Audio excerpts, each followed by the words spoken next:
500 सालों तक जिंदा रहने वाले धरती के पहले संत पुरुष पानी पर चलते थे, हवा में रहते थे। अद्भुत है कहानी।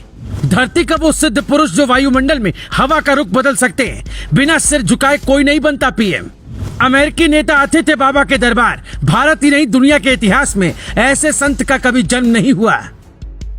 दावा किया जाता है कि भगवान के अलावा ऐसे किसी इंसान का जन्म धरती पर नहीं हुआ जिसने 500 साल तक जिंदा रहने का कीर्तिमान स्थापित किया। न वो साईं है न वो राम है, लेकिन धरती पर उन्हें कोई कम नहीं मानता। देवराहा बाबा की मौत के बाद भी उनका जन्म और उनका शरीर आज भी विज्ञान के लिए रहस्य है। दिल्ली से 900 किलोमीटर दूर यूपी का जिला देवरिया है। शहर से 40 किलोमीटर दूर गांव की एक कुटिया में एक संत रहते थे।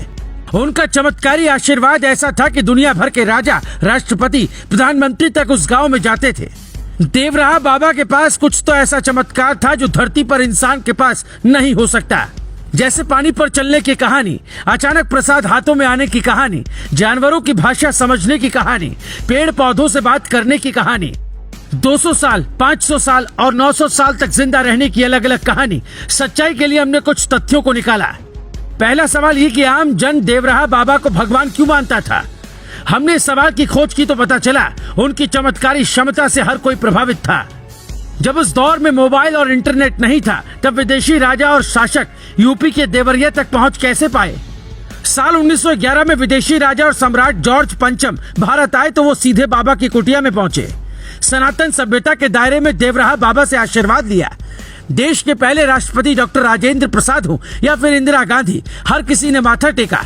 लोग कहते हैं कि बाबा के जन्म का सही इतिहास नहीं मिलता। पीढ़ी दर पीढ़ी बातें होती रही और कहानी आगे बढ़ती रही। इसलिए कुछ लोग 900 साल तक जीवित रहने की बात भी कहते हैं। लाखों करोड़ों भक्त का चढ़ावा नहीं पसंद था। उन्हें न पैसों की लालच थी, न ही सोने चांदी की इच्छा। भारत में बहुत कम सिद्ध पुरुषों में एक है देवराहा बाबा, जिनकी जिंदगी भर की कमाई भक्त थे। न आलीशान घर बनाया, न ही कोई करोड़ों का महल। कहते हैं एक बार राजीव गांधी खुद को प्राइम मिनिस्टर समझते हुए मिलने के लिए आना चाहते थे। उनकी कुटिया में जाने से पहले एक विशाल पेड़ था जिसकी टहनी सड़कों को छूती थी। अधिकारियों ने कहा कि ये पेड़ काटा जाएगा तभी काफिला जाएगा, लेकिन देवराहा बाबा ने काटने से मना करते हुए कहा, सुनो बच्चे, ये आपके लिए एक पेड़ होगा, लेकिन हमारा ये साथी है। हम इस पेड़ को काटने का आदेश नहीं दे सकते। कुछ देर बाद खबर आई कि राजीव गांधी का कार्यक्रम रद्द हो गया। बाबा ने मिलने की इच्छा को ठुकरा दिया तो राजीव गांधी मुलाकात नहीं कर पाए। इंदिरा गांधी की करारी हार के बाद भी एक घटना घटी। वो सीधा बाबा के दरबार में गई। बाबा ने उन्हें आशीर्वाद दिया। पूछा पार्टी का चिन्ह क्या होना चाहिए। बाबा ने हाथ का पंजा दिखाया और उसी दिन से कांग्रेस पार्टी का निशान हाथ का पंजा हो गया। हालांकि बाद में कांग्रेस ने साधु संतों के अपमान का एक भी मुद्दा नहीं छोड़ा। सनातन सभ्यता को मिट्टी में मिलाने वाली कांग्रेस आज खुद कब्र में है। देवराहा बाबा की कहानी और मशहूर है। भारत के प्रथम राष्ट्रपति डॉक्टर राजेंद्र प्रसाद ने उन्हें अपने बचपन में देखा था। इस हिसाब से बाबा देवराहा की उम्र 200 साल के ऊपर होगी। हालांकि उनके मुताबिक इस बात के पुख्ता सबूत थे कि बाबा की आयु बहुत अधिक थी। इलाहाबाद हाईकोर्ट के एक जज ने तब बताया था कि उनकी कई पीढ़ियां बाबा का आशीर्वाद लेती आ रही थी। इसका सीधा मतलब था कि बाबा कई सौ साल से जीवित थे।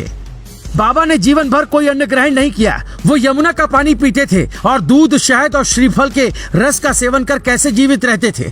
एक अध्ययन के मुताबिक अगर कोई व्यक्ति ब्रह्मांड की ऊर्जा से शरीर के लिए जरूरी एनर्जी ले तो संभव है कि उसे भूख न लगे। अपना पूरा जीवन मचान पर ही बिताने वाले देवराहा बाबा की कहानी आज भी विज्ञान के लिए एक पहेली है। सवाल कि एक संत कैसे सैकड़ों साल जीवित रह सकता है।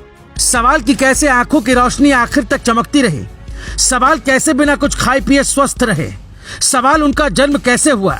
जन्म की भी कई कहानियां हैं। ऐसे देवराहा बाबा को ग्लोबल भारत के दर्शकों की तरफ से बारंबार प्रणाम। भारत की सभ्यता का इतिहास है बाबा। भारत संतों का देश है, इसका साक्ष्य है बाबा। साल 1990 में जब उन्होंने अपना शरीर त्याग दिया, तब से लेकर आज तक भक्त उनकी पूजा करते हैं। जिन्होंने अपना गुरु देवराहा बाबा को बनाया वो कभी असफल नहीं रहा। एक ऐसे सिद्ध संत की जिनको पीएम मोदी फोन कर आशीर्वाद लेते हैं। मिर्जापुर वेब सीरीज में गुड्डू पंडित का भौकाल दिखाया गया, लेकिन स्वामी अड़गड़ानंद की कहानी नहीं। इसीलिए बने रहिए ग्लोबल भारत के साथ। Bureau report, global Bharat TV.